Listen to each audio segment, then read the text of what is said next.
आज हम सीखेंगे प्रतिलोम समानुपात के बारे में।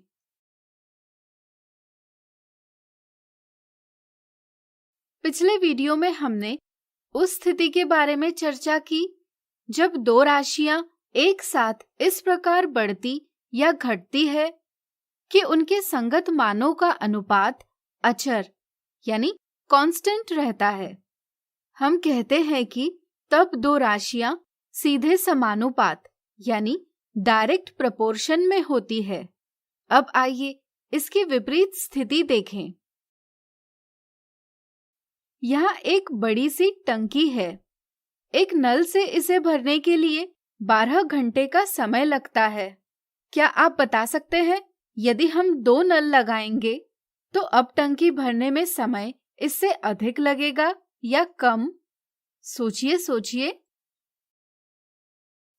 बिल्कुल सही। 2 नल लगाने से टंकी जल्दी भरेगी यानी समय कम लगेगा।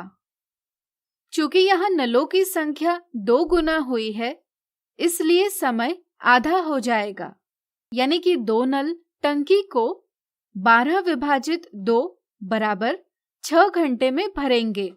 इसी तरह अगर हम 3 नलों का प्रयोग करते हैं तो टंकी को 4 घंटे समय लगेगा। इस तरह से हम निम्नलिखित सारणी बना सकते हैं। यहाँ हम देखते हैं कि यदि नलों की संख्या में वृद्धि होती है तो आवश्यक समय घटता है और यदि नलों की संख्या में कमी होती है तो आवश्यक समय बढ़ता है। जैसे जब नलों की संख्या 1 से बढ़कर 2 हो जाए तो समय 12 घंटों से घटकर 6 घंटे हो जाता है। यहाँ नलों की संख्या 2 गुना हुई है लेकिन टंकी को भरने का समय आधा हुआ है। इस तरह हम देखते हैं कि पहली और दूसरी स्थिति के संदर्भ में नलों की संख्या का अनुपात और टंकी को भरने के लिए आवश्यक समय का अनुपात एक दूसरे के प्रतिलोम यानी इनवर्स है। किसी भी स्थिति में यदि हम नलों की संख्या और टंकी को भरने के लिए आवश्यक समय का गुणन करेंगे तो गुणनफल एक अचर यानी कांस्टेंट रहता है। यदि हम नलों की संख्या को x से निरूपित करें और आवश्यक समय को y से, तो x में वृद्धि होने पर y में कमी होती है। इसी तरह x में कमी होने पर y में वृद्धि होती है, लेकिन xy हमेशा एक अचर रहता है।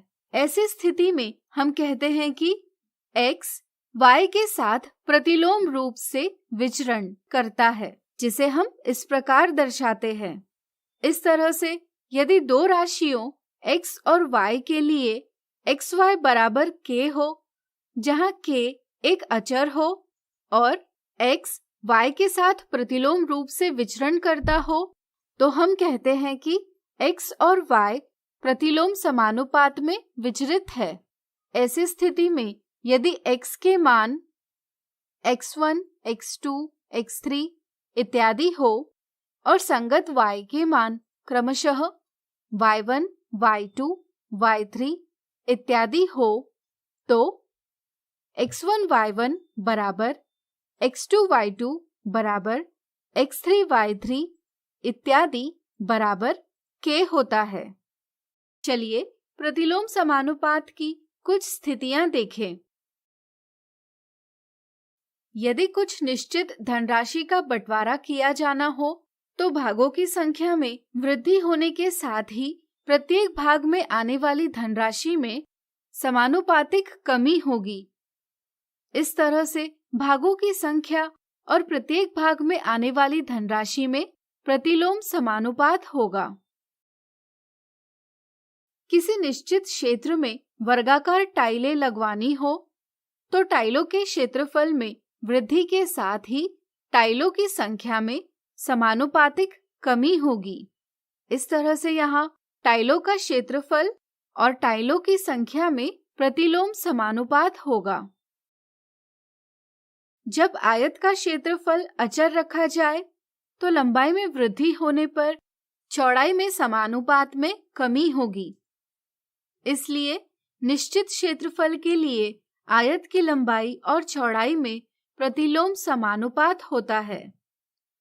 इसी तरह आप और स्थितियां ज्ञात कीजिए जहां प्रतिलोम समानुपात दिखाई देता है। तो आज हमने सीखा प्रतिलोम समानुपात। अगले वीडियो में इनसे जुड़े कुछ उदाहरणों को देखेंगे।